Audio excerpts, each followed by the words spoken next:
हमसे यही पूछा गया कि आपने ये दवा को बेचा है। हाँ तो हम सर बोले कि मेरे पास ये दवा तो है। हाँ। कौन सा दवा था वो? प्रोलॉल 10 mg अच्छा और एमिटॉन प्लस। अच्छा, किस चीज में काम आता है वो? ये तो मैं भी नहीं बता सकता सर। अच्छा, उसका पुर्जा था? हाँ, जी जी। उसके पिताजी? पिताजी हमेशा लेते हैं। पिताजी हमेशा लेते हैं? हाँ। और वही कितने तारीख को घटना है? ये तो हमें भी नहीं मालूम सर। याद नहीं आपको? नहीं याद कहाँ से। SIT वाला नहीं बताया? नहीं सर। नहीं खरीदी थी? नहीं सर। SIT वाला आपसे पूछताछ किया है? वो तो आए थे, पूछ रहे, कैमरा में खोली थे। अच्छा। तो वो दवा हम उनको जो हमसे पूछा होगा सर ने, मैं किसी लड़की उड़की को या किसी बच्चे को नहीं दिया हूँ। हाँ। मैं उनके पिताजी फोटो दिखाएंगे, इनको आप पहचानते हैं? हम कहा सर इनको एज ए जुनून पर्सन। आपके ग्राहक थे वो, आते जाते रहते थे? हाँ। लड़की के पिताजी? अच्छा हाँ। तो उन्हीं को कभी जरूरत पड़ता था तो हमसे लेते थे। और वो भी पेमेंट करते थे या कहीं से करवाते थे हम। हाँ। उस आधार पे आपके पास पुलिस पहुंची हाँ, है जी। कि उनके परिजन लोग पेमेंट किए हैं? नहीं, उनका तो कहना था कि उन्होंने पूछा, ऐसा कुछ कहा नहीं। हमसे पूछा ऐसा आधार नहीं बताया आपसे पूछताछ का? पूछताछ का आधार यही बताया कि आपको यहाँ मोबाइल से पेमेंट आया। हम कहे सर उनके परिवार से जुड़े किसी व्यक्ति? हाँ, तो हम कहे सर हम जब भी दवा दिए हैं तो उनको गार्ड चाहिए। हम तो ये भी नहीं जानते कि वो बच्ची उनकी बेटी है कौन है। अच्छा, वो बच्ची उनकी पेमेंट कर दी होगी शायद, दवा खरीदे होंगे। आप दवा लिए? हाँ, समझ गए। पेमेंट करवा दी। हाँ, कोई बात नहीं। आपकी दवा का दुकान है तो शक उनको हुआ होगा। और एक पत्रकार, 2-3 पत्रकार बकवास करता है, चाचा, मामा, डैडी, ममेरा भाई। मैं एक बात पूछूं SP साहब, चाचा हो या मामा, मरा कहां? यदि वो लड़की गलत होगी तो यहां भी सबके साथ सबने शोषण किया होगा। तो कैमरा का जो हार्ड डिस्क था ना, वो फिर मिला तो उन्होंने हमें सलाह दिया कि इसको आप कृपया बना करके बढ़िया से अपडेट रखिए। नमस्कार, जस्टिस फॉर निर्भया में आप सबों का स्वागत है। और आज हम जस्टिस फॉर निर्भया में जिन सवालों के साथ हम आपसे रूबरू होने आए हैं, उससे पहले हम कुछ कहना चाहते हैं। देखिए, संतोष सिंह के गाली देने से, संतोष सिंह को ट्रोल करने से, संतोष सिंह को जान से मारने की धमकी देने से अगर निर्भया को न्याय मिल जाए, सलाम आपको। करिए, आप हमको जितना गाली देना है दीजिए, जितना ट्रोल करना है करिए, जितना जान से मारने की धमकी देना है दे दीजिए, जान से मार भी दीजिए। मौत हमको स्वीकार होगा अगर इस बेटी को न्याय मिल जाएगा तो। लेकिन इस बेटी के न्याय की लड़ाई को जो लोग गलत दिशा दे रहे हैं, उनका तो हम सुद्दे फंस से खोल रहे हैं ना। इस प्रदेश की मीडिया में वन मैन मैं हूं, जो चला रहा हूं डे फर्स्ट से, कि निर्भया के साथ जो कुछ भी हुआ है उसकी जानकारी उनके परिवार के लोगों को है। और आज SIT जो जांच कर रही है, SIT जिस दिशा में आगे बढ़ रही है, वो कहीं न कहीं मैंने 2 दिन पहले उस बात का खुलासा कर चुका हूं। मेरे पास एविडेंस है, मेरे पास पब्लिक का इनपुट है, हम उस इनपुट पर चला रहे हैं। लोग कह रहे हैं कि बताइए, संतोष सिंह चलाया कि लड़की लेके गया दवा? अब देखिए दवा दुकानदार क्या कह रहा है। ये जितने इस तरीके के लोग हैं, हम कार्यक्रम की शुरुआत में चलाए हैं, पूरा बाइट भी उनका चलाएंगे। उन तमाम लोगों से हमारी कोई व्यक्तिगत लड़ाई नहीं है, ना मेरा कोई विद्वेष है। जो लोग सोशल मीडिया पर, फेसबुक पर लिख रहे हैं, पत्रकार बंधु, हमारे मित्र लोग, उनके चैनल पर देखिए क्या खबर चल रहा है। ये जो दो मुंह दोगलापन जो है ना, इस दोगलापन को समझिए। जो बड़ा सुनहरे अक्षर में जो बात लिख रहे हैं सोशल मीडिया, फेसबुक पर, जरा उनका चैनल में चले जाइए कि चैनल पे वो क्या चला रहे हैं। यही दोगला चरित्र है कि हम अपने समाज को भ्रमित कर रहे हैं और हम अपने चैनल पर कुछ और चला रहे हैं। चलाइए, हम तो जो चैनल पर चला रहे हैं वही बात हम अपने सोशल पेज पर भी लिख रहे हैं। देख लीजिए, जनता उसको टेस्ट करके देख ले कि जितने लोगों ने सोशल पेज पर धूम मचाए हुए हैं, उनको कहिए कि अपने चैनल पर क्यों नहीं चला रहे हैं भाई, सारे नेशनल चैनल के लोग हैं, क्यों नहीं चला रहे हैं? अखबार में क्यों, अखबार में भी कोई दूसरा थोड़ी, अखबार में भी तो वही लोग हैं, क्यों नहीं छाप रहे हैं वो लोग? देखिए, हम जिस समाज में पैदा लिए हैं ना, जिस समाज में पले बढ़े हैं, वहां कभी हमको जात नहीं सिखाया गया है। वहां हमेशा सिखाया गया है सत्य के साथ खड़े रहना है बेटा। हमेशा सिखाया गया है कि ईमानदारी ताकत देगा आपको, और हमेशा सिखाया गया कि स्वाभिमान से समझौता नहीं करना है। इसके लिए घास की रोटी भी खानी पड़ी तो खा लेना बेटा, लेकिन स्वाभिमान से समझौता नहीं करना। सत्य परेशान करेगा, लेकिन झुकना मत। और तुम्हारे पास ईमानदारी रहेगी तो वो ताकत रहेगा जो कोई तुमको डिगा नहीं सकता। मेरी जिंदगी का यही 3 मूल मंत्र है। 27 साल से पत्रकार है, 2008 से सोशल प्लेटफॉर्म पर है, और इस दौरान लाखों लोग हमसे मिले होंगे। और इस सोशल प्लेटफॉर्म पर हम दावे के साथ कह सकते हैं कि एक भी व्यक्ति खड़ा होकर कह दे कि संतोष सिंह की कीमत हमने लगाई और संतोष सिंह को हमने खरीद लिया। एक भी व्यक्ति को ऐसा कह दे कि जाति के नाम पर संतोष सिंह पत्रकारिता करता है, एक भी व्यक्ति। हम दरभंगा में पत्रकार थे, हम अपने घर से पत्रकारिता शुरू किए, पटना तक के सफर में। लेकिन आज सवाल वो नहीं है। आज सवाल ये है कि हमारी बेटी, मेरी बेटी, हम डे फर्स्ट से कह रहे हैं कि ये मेरी बेटी है। भले इसके बाप ने उस धर्म का निर्वाहन नहीं किया, हम उसके बायोलॉजिकल बाप नहीं है, लेकिन इमोशनली इस बच्ची के साथ हमारा वो रिश्ता हो गया है कि मुझे रात सपना में निर्भया आती है और कहती है, अंकल मुझे इंसाफ चाहिए। और हम इसके इंसाफ की लड़ाई लड़ रहे हैं। मेरा कोई एजेंडा नहीं है। मैंने जो कहा वो एसआईटी उस दिशा की तरफ बढ़ रही है। मैं पहले दिन से कह रहा हूं कि परिवार को पता है कि आखिर इस निर्भया ने इस हद तक क्यों मजबूर हुई है। परिवार को पता है कि इसके साथ क्या हुआ है। हमारा टोटल पीछे के एपिसोड को उठाकर आप देख लीजिए। पिछले 2 दिन से एसआईटी जिस पर काम कर रही है उस हम 4 दिन पहले खबर चला चुके हैं। और उन तमाम लोगों को हम चुनौती देते हैं जिन लोगों ने कल इनके जिस दवा दुकानदार के यहाँ से दवा ली गई थी उसको चला चला के जो कह रहे हैं कि देख लीजिए बेटी को लाने की नहीं है हिम्मत। जाओ उसके बाप से पूछो कि रोजाना वो दवा क्यों खाता था। है हिम्मत कि बाप का जो है सो इंटरव्यू तुम चलाओगे। है हिम्मत उसके भाई से जाकर पूछो कि ये दवा नींद की दवा है, क्यों लेते थे बेटा, रोजाना क्यों लेते थे। दवा दुकानदार ने कहा है ना कि नियमित हमने यहां से ले जाते थे। और ये तो सत्य है ना कि ये भी सत्य नहीं है कि पटना में जब लड़की का कमरा तोड़ा गया या लड़की के पास से जो दवा बरामद होते, यही दवा है जिसका बैच नंबर के आधार पर पुलिस जहानाबाद पहुंची थी। तो आखिर जो दवा लड़की के पिता ने लिया वो दवा हवा मुड़ के पटना पहुंच गया उसके पास, या एसआईटी ये भी मैनेज कर रही है कि जहानाबाद के ग्रुप की दवा लाकर पटना में डाल दिया उसके बगल में। अगर ऐसा हो रहा होगा तो फिर तो ईश्वर ही बेहतर समझ सकते हैं कि निर्भया के साथ हुआ क्या है।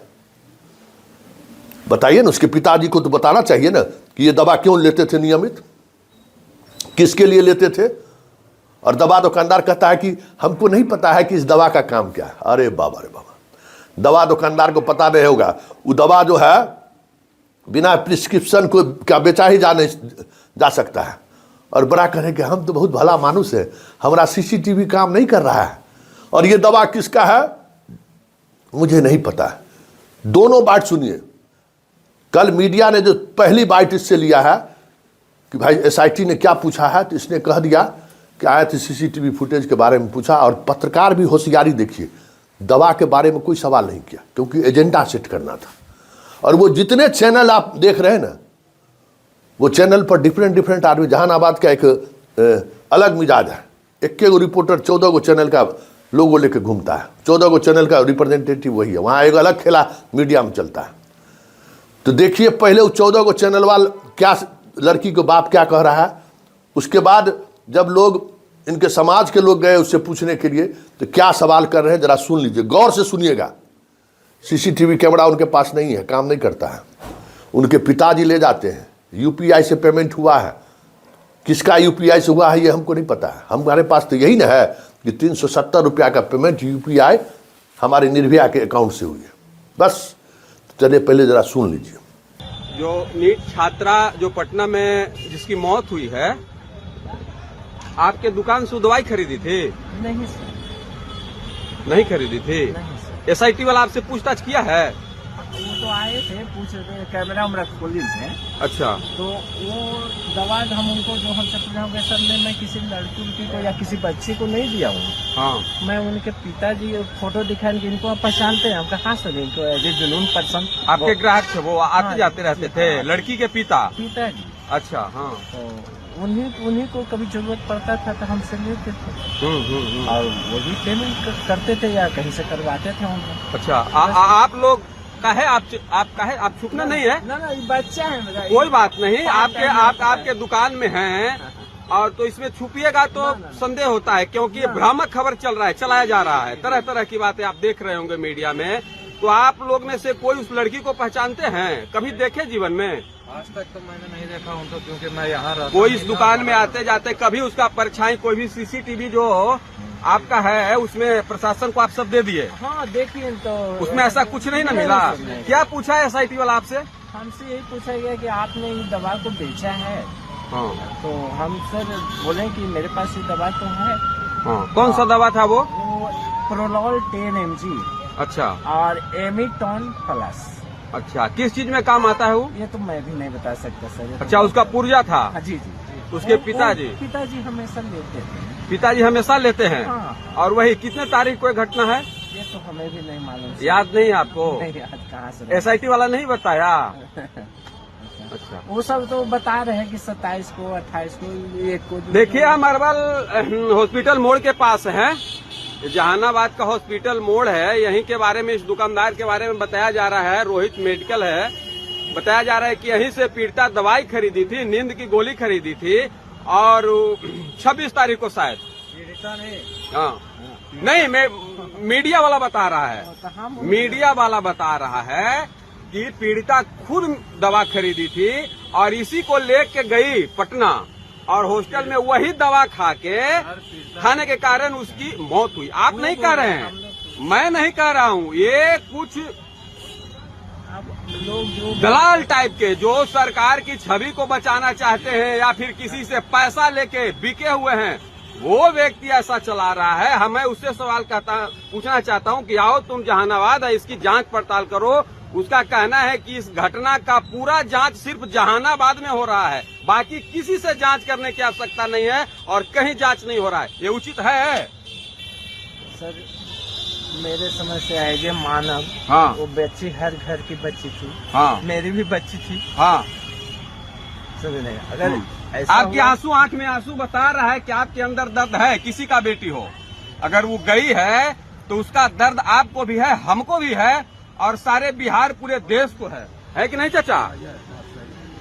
तो उसका सही जांच हो। ऐसे ही फालतू कहीं कोई दवा खरीद ले उसका परिवार, और एसआईटी इतना उच्च स्तरीय जो संस्था है चल रहा है, छापा मार ले, और जो खुलेआम जिसपे आरोपित है वो सीना तान के पता नहीं कहाँ फरार हो गया, उसको नहीं खोज रहा है।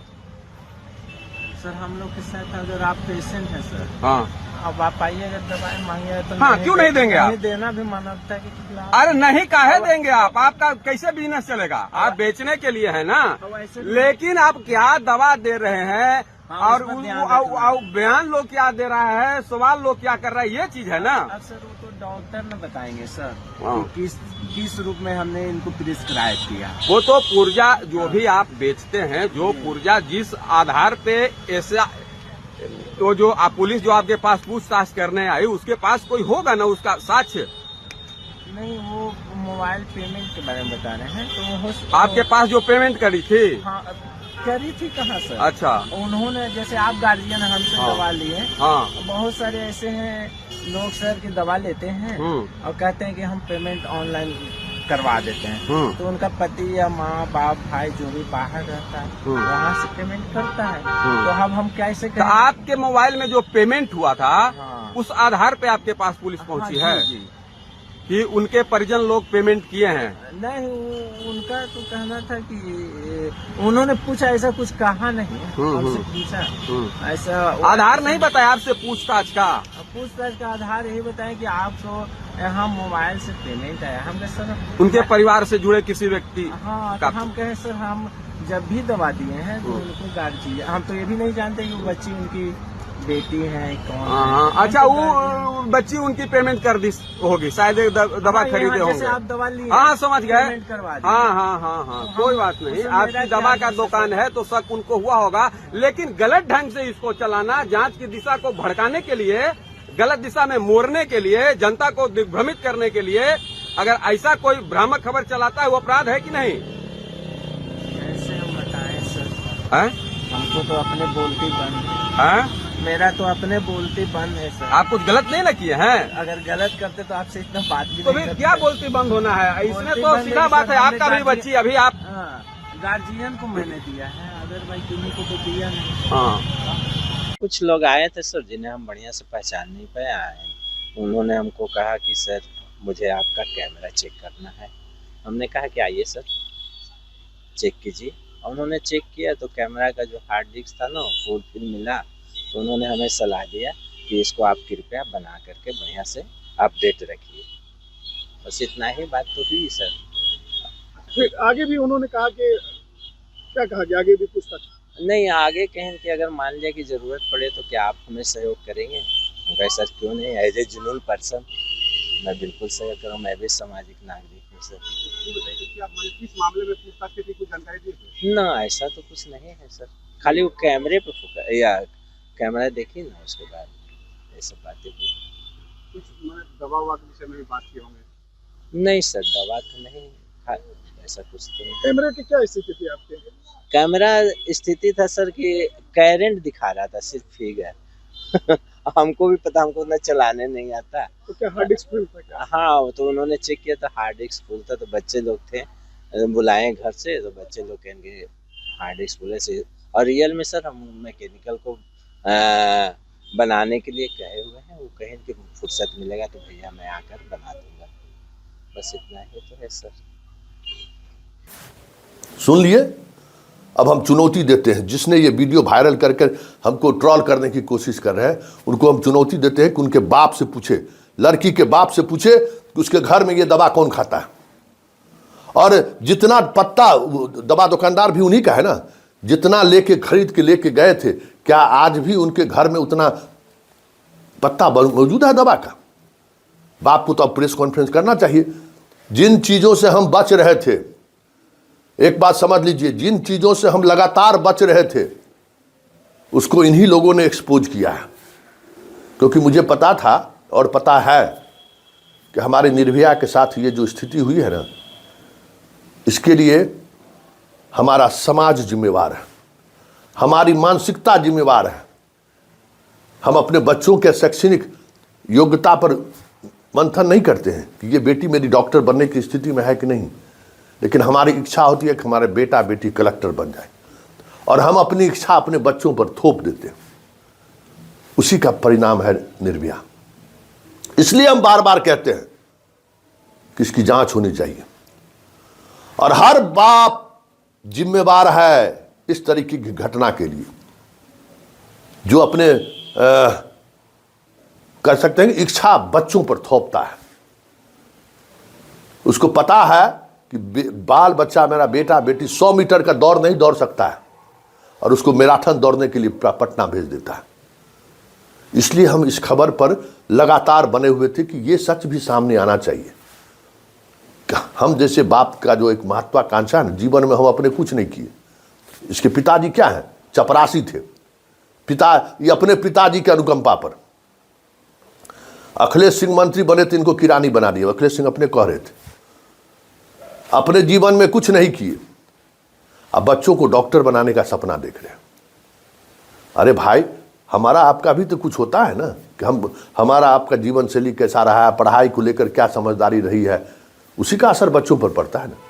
नहीं, हम अपने जीवन में कुछ नहीं किए, लेकिन हम अपने बच्चा को कलेक्टर बनाएंगे, और इसके लिए आप दबाव बनाते हैं बच्चों पर। तो ये सारी चीजें हैं हमारे निर्भया के इस दर्दनाक मौत के पीछे। हम उसको महसूस कर रहे हैं कि जितनी दवा वो खाई है, और उसके खाने के बाद किस तरीके से तड़प तड़प के इसने जान दी होगी। कई डॉक्टरों से मैंने पूछा, लीवर, किडनी सब फेल कर गया होगा। जैसे जैसे ऑर्गन फेल हो रहा होगा, आप सोच नहीं सकते हैं कि इसके शरीर के अंदर कितने तरीके का दर्द इनको महसूस होता होगा। इसलिए जिस किसी ने भी उस दवा दुकानदार का इंटरव्यू लिया है और मुझे ट्रोल कर रहा है, हम उनको चुनौती देते हैं कि इनके पिताजी का भी इंटरव्यू चलाइए कि आखिर इस नींद की दवा जो विशेष परिस्थिति में खाया जाता है, इनके घर में कौन खाता है। ऐसे बहुत सारे सवाल हैं। हम उनके परिवार को कभी घेरना नहीं चाहते थे, क्योंकि हमें पता है कि उनके परिवार की जब जिम्मेवारी तय होगी तो बहुत सारे लोग घेरे में आएंगे। लेकिन इसलिए घेरे में नहीं आएंगे कि वहां वो लोग मौजूद थे, लेकिन घेरे में इसलिए आएंगे कि निर्भया को इस हद तक जाने पर मजबूर करने वाला परिवार का ही मामा, भाई, पिताजी, माँ, दादी सब लोग हैं। पटना भेज दिए, बेटी मेरा डॉक्टर बन जाएगा। पटना भेज दिए, पोती मेरा डॉक्टर बन जाए। पटना भेज दिए, मेरी भगनी डॉक्टर बन जाए। ऐसा भी कहीं होता है क्या? कई और चीजें हैं। और सवाल है एक और है, जो मीडिया वाले सब चीख चीख कर कह रहे हैं ना कि मंत्री का बेटा, संतरी का बेटा। अरे आपके पास प्रूफ है तो आइए, सामने लेके आइए। हमने जो दिखाया है, एसआईटी उस दिशा की तरफ बढ़ रही है। आप दिखाइए कि कौन मंत्री है। नाम बोलने से खाली वाह रे वाह, हवा दे रहे हैं, हवा दिए जा रहे हैं। अरे दिखाइए तो सही। आपके पास, आप मीडिया वाले हैं, हम दोनों आदमी साथ काम किए हुए हैं। बिना एविडेंस के ईटीवी में कुछ चलता था क्या? दिखाइए ना वो एविडेंस कि कौन मंत्री का वो बेटा है जो इस रैकेट में शामिल है। करिए खुलासा। आपका चेला ये खुलासा कर रहा है, आप गुरु हैं, खुलासा कीजिए उसका। आज गुरु चेला में कोनो पहली बार भिड़ंत थोड़ी हुआ है, कई मौके पर गुरु चेला में भिड़ंत हुआ है। लेकिन चिल्लाइए मत। चिल्ला चिल्ला के जो है आप जनता को बेवकूफ बना सकते हैं, पत्रकार को नहीं। क्योंकि आप मेरे बारे में भी जानते हैं, हम आपके बारे में भी जानते हैं, लेकिन जनता को दिग्भ्रमित नहीं कीजिए। गुरुदेव, सच को सामने लाइए, और जो सच है वो सामने आएगा तो आने वाली जनरेशन, पीढ़ी जो पटना अपने बच्चों को पढ़ने के लिए भेजना चाहता है, उसे समझ में आएगा कि पटना जैसी जगहों पर जब हम अपनी बेटी और बेटे को भेजते हैं, किस किस प्रताड़ना से उसे गुजरना पड़ता है।